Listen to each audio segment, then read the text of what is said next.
Have you heard the story about the ant and his insect friend?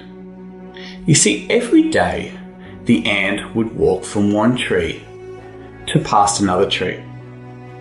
And this insect used to watch the ant day in, day out. Watch how fast the ant could go. So after a while, the insect started joining the ant. And in the beginning, the ant would always win, very fast. But as days went on, the insect started getting faster. And eventually, sometimes the insect would beat the ant. And on those days, the insect was happy. And on other days, the ant would win. And on those days, the insect wasn't so happy. And when the insect was really old, another insect, which looked very much like him, said, "Why did you spend your whole life trying to keep up with that ant?" And the insect said, "Well, it's what the ant did, so I tried to do that as well." And this other insect said, "But we're butterflies. We fly around in the sky."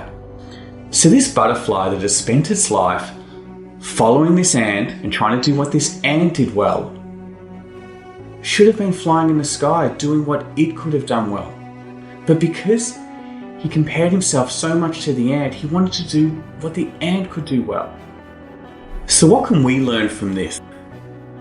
Firstly, it's important to not try and be like anybody else, to not spend our time focusing on what others can do, because when we do that, we don't look at what we're capable of, which may be very different to what others around us are capable of.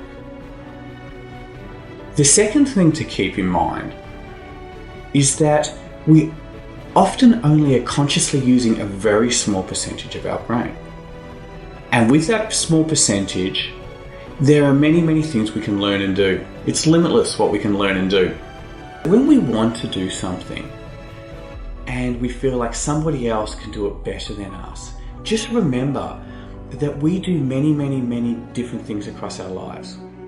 So if there's something that somebody else can do better, it is a fraction of our capabilities. It's like comparing two beaches. There's billions of grains of sand on each beach.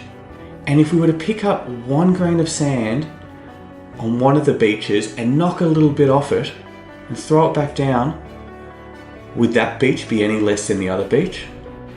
No, the beaches would still be equal. And so are we, even when somebody can do something slightly better than us. So it's important to not get caught up focusing on that aspect.